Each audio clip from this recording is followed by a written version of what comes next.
this is my podcast called Growth in Progress. The way I thought about this name was majority of my life, I've considered myself a work in progress, but I don't know if I like the word work. So I was like, okay, I prefer growth because I feel and I'm always wanting to grow. So that's how the name came about. The topic that I want to start off this podcast with is how to be confident. I know that this is something that a lot of people struggle with. I struggled with confidence heavily growing up until probably the last 2 years. I've been a little bit more confident, but it's barely starting to blossom now because I've been really focused on it and I've been working really hard to bring myself to a healthy state with myself and to be able to like myself in a sense. And so the steps on how to be confident I am about to share, and this is what has worked for me, and this could potentially work for you too, or it may not, who knows. But the first question to ask yourself is, why don't I feel confident? Okay, truly ask yourself. And I didn't ask myself this question for a long time because I just never really thought about it. I never asked myself. I never truly tried to get down to the root as to why I didn't feel confident. And so when I really was focusing on my growth and I asked myself, why don't I feel confident? It really tied back to my childhood. So growing up, I had, I would say, a difficult childhood. I feel like a lot of people do. I'm not sure. I'm not trying to discredit myself or others, but in a sense, it can be common for there to be generational trauma. And I carried a lot of my generational trauma with my family dynamic. Growing up, my parents' focus wasn't truly on me a lot. I didn't know for the longest time that I had ADHD, but looking back, that really affected my confidence for a long time. And when I wouldn't pay attention, and this is something, I'm not trying to make my parents look bad. This is just something that I feel is culture-wise or also generational trauma. Maybe this is how my mom was taught. But every time I wouldn't pay attention, my mom would really get upset with me and she would yell at me and she would call me dumb and kind of really put me down in order for me to be able to focus out of fear and out of feeling bad. That's like one of the first memories that I can think of where my confidence was kind of starting to develop. I remember another time I couldn't find something that my mom was asking me for, and she called me inútil. In English, translated, it means incapable of doing anything. I think I was like probably 6, 7 years old. So having someone from a very young age telling you how incapable you are and seeing how, I don't know, my family sometimes sees me as someone that's like weak, that cares too much, that like slacks off, that's lazy. And so that's pretty much what I thought about myself for years. And when I asked myself that question is, why don't I feel confident? It pretty much tied back to the way I was raised. Also through a lot of trauma, I have PTSD. And so when you have PTSD, it's really odd, I guess, from my personal experience. You just feel like you are the worst person ever. And I felt that I deserved to pass away. I just felt like I didn't deserve happiness. My mission was to make everybody around me and the world happy, but me, I don't deserve any of that. I'm gonna live a miserable life because of all the shame that I carried, the guilt. And this was due through the trauma that happened in my childhood, sexual abuse and stuff that happened to me growing up. And that really also affected my confidence on a deep level. So growing up, I just thought like very low about myself with the trauma, and then my parents not fully believing in me or supporting me or seeing the strong qualities in me. That really dictated the way I saw myself for a long time until I was an adult. I realized that I took the time to release and express the pain that I feel. Okay, that was through pain and how you've been conditioned to think about yourself. It's a lot of like sadness, negativity. I've been in therapy since I was 19, so I've been doing therapy for like 7 years, but I really would release all of that sadness, all of that trauma to my therapist, express it, because for me that felt relieving to really let go of it and express it. Also, I would speak to my older sister. She was really someone that I can really, really, truly trust, and I would also express all of those feelings and of pain and hurt to her, to my other little siblings too. I would express all of that to them just so I can release it. And you can do it by journaling too. If you feel like writing it out and not discussing it with anyone, just for yourself, release it, let go of it. Because I think with confidence, obviously it takes time and you kind of have to fake it till you make it. That's what I've noticed, but it's important to let go of the things that brought you down in the first place. Another thing that really truly helped me is I began doing things that made me feel good. Things like exercise for me has been a really great outlet, because in a sense I don't really have to use my brain too much. I can just kind of let go and like work out my body. Obviously I focus on my workout, but it feels like I'm not thinking about other things. I'm too focused trying to get my workout, my form correct, all of that. And that for me feels good. That is a relief, okay? Running has also been something that has made me feel really, really good. It takes away time from overthinking, from thinking negative thoughts. And also I might get a little runner's high, and that actually makes me feel really good. I am the most positive person, okay? For some reason, I am the sunshine of the earth after I get that runner's high, and so that's why I love running. Riding has been another thing that has truly helped with my confidence. Once again, letting go of thoughts that are not serving you, of things that are making you feel sad, just releasing it on a piece of paper, it truly makes me feel good. And also to kind of look back and see, okay, years later when you go back to that journal entry, okay, I don't think that way anymore. I've really grown from that mentality or that mental state or that way of perceiving life. It's always good to just let go of it, y'all. Like cleaning. I've been depressed this whole week, but cleaning, I cleaned my apartment, deep clean, and I am at peace again, okay? That also helps my confidence. And if you're around and like if your atmosphere or your environment is clean, you're more likely to be motivated to take more care of yourself, to feel like you're capable of maintaining yourself, and that's another thing that can boost up your confidence, that boosts up my confidence. And also spending time with people that uplift you, okay? I think it's important to spend time with people that are your advocates, not people that are bringing you down, that are telling you like how bad you are, pinpointing what's wrong with you, things like that. No, don't hang out with those type of people. Hang out with people that are gonna uplift you, that believe in you, that see the positive side in you. Someone that really truly loves you in a healthy way. Spending time with people like that, friends, co-workers that are like, okay, get a girl. Okay, you want to be with people like that are like, get a girl, she a queen. That way you start feeling good about yourself too. If you're around people that see the good in you and that have confidence in you, you're gonna have confidence in yourself too. Another thing that has truly helped me is volunteering, okay? I feel good when I'm doing something for my community, for the world, and it makes me feel my life is worth something. I think when you have low confidence or you're going through depression or something like along those lines, you can start to feel like you are a waste of space, okay? And I sometimes feel like that still till this day.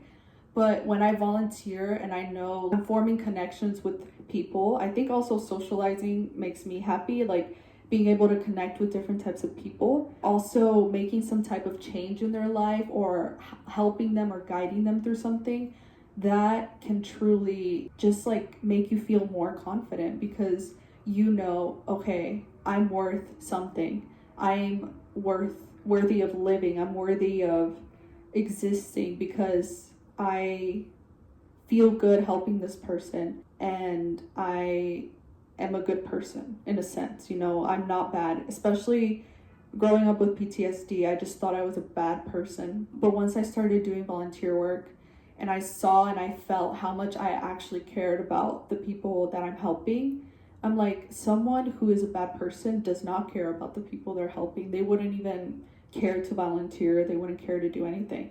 So volunteering can truly help you and uplift you.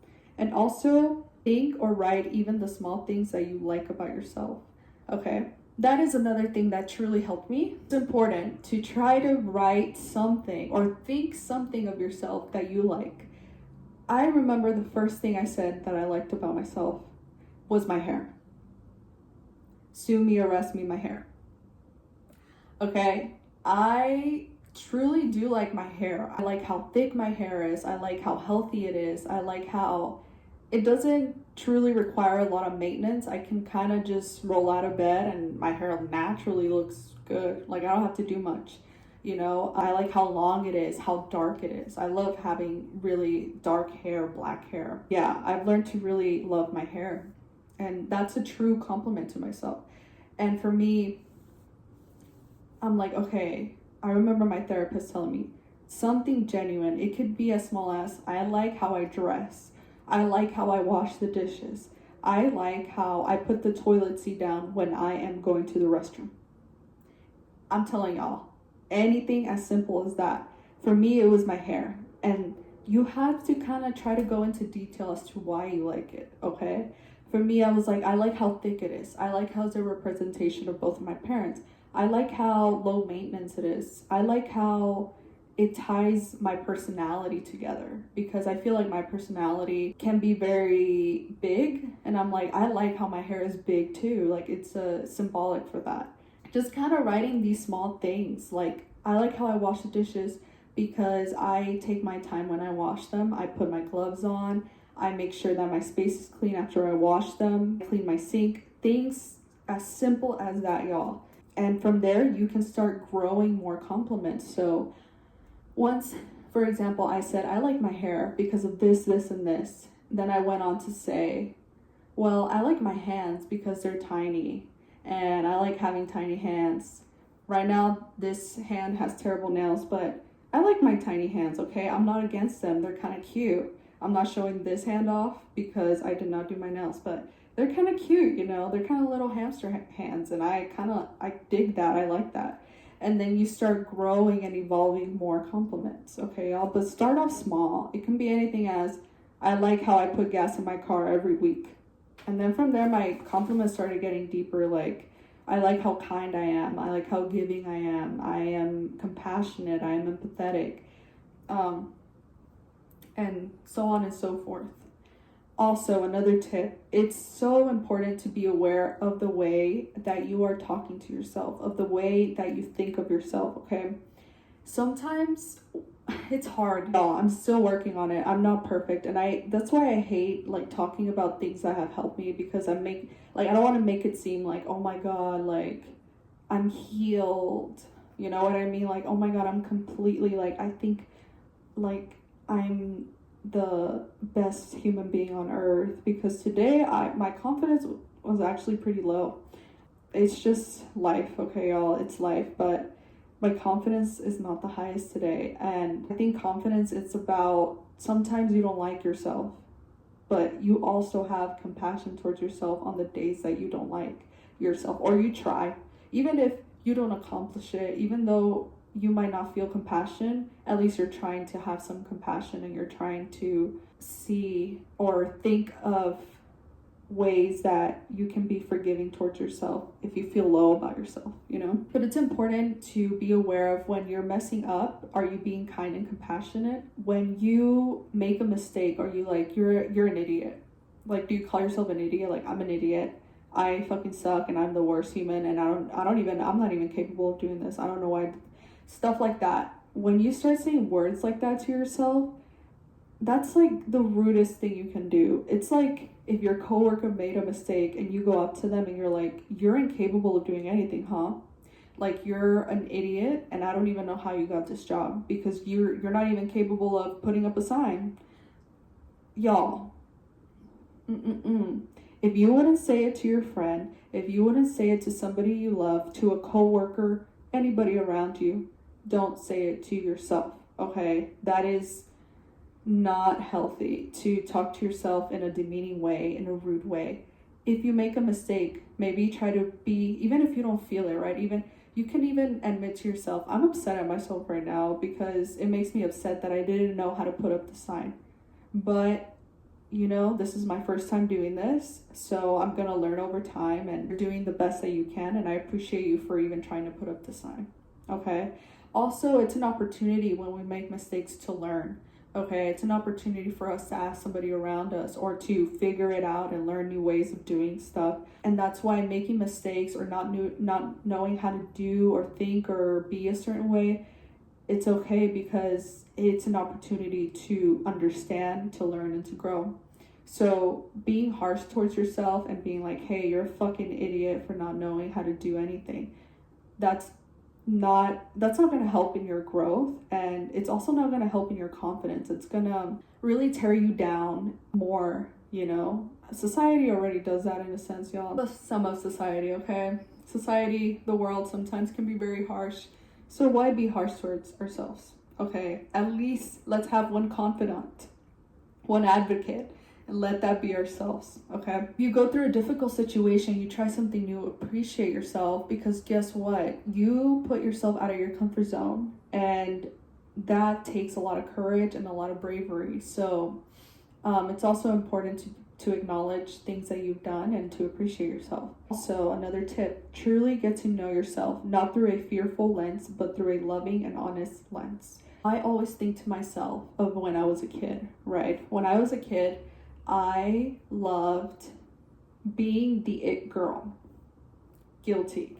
I loved makeup, clothes. I loved feeling beautiful, looking beautiful. I loved wearing high heels. I would wear high heels as a child. I was also someone that was really outgoing. Like, I would just be at parties and go talk to random people, go dance. I loved singing. I loved music since I was a kid. I was obsessed with listening. Like, y'all, I wouldn't even watch TV a lot of the times. All I would put on was music videos, and I had a radio. I plugged my headphones in, and I would just listen to albums back to back to back. Okay, it was a huge obsession. I loved singing in front of others. I loved performing. I loved expressing myself. And so now that I'm an adult, right, I feel like when you start to grow up, society really tries to kind of put you down in a sense. The world can put you down. And so for me, in this moment of time, it's so important to represent my younger self, to represent the little girl that I was, because for me, a part of it feels like that's naturally who I am. I think society can influence you so much, and you begin to change and begin to become fearful and so boxed in. But for me, it's so important to step out of the box and be the person that I was when I was little. Like, not in a sense, obviously not act immature and all of that, but to represent that little girl in my adult body. And so when I really thought to myself, because a lot of chunk of my life, majority, I have been very reserved. And for me, I truly asked myself, am I reserved because that's who I am, or am I reserved because I'm so scared of what others will think of me? And for me, I was really scared. I was bullied as a kid in middle school, so that really affected me, and a lot of things affected me growing up to where I was I'm just in a box. So in my ongoing years, I really thought to myself, and I'm like, I'm actually outgoing because I like to talk to different types of people and get to know them and like connect with people and have a good time. And I like to, have fun and create new opportunities for myself.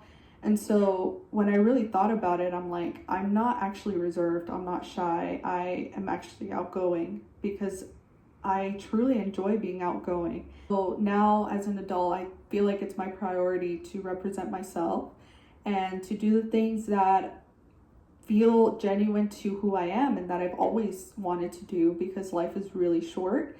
And doing those things, in a sense, it feels like I'm healing my childlike self. I also think it's important to ask yourself, who do you want to be? So for me, for example, I want to be charismatic. I want to be kind, successful, beautiful, outgoing leader. I love connecting with people. So when I ask myself, that's who I am, I have to start representing that version of myself. Since I've really gotten to ask myself who I want to be and how I want to start behaving and what goals I'm wanting to accomplish, that truly has helped me become more confident. That has been the root of my confidence, is really asking myself, who am I? Away from family, from friends, from society, away from all of that. Who am I truly?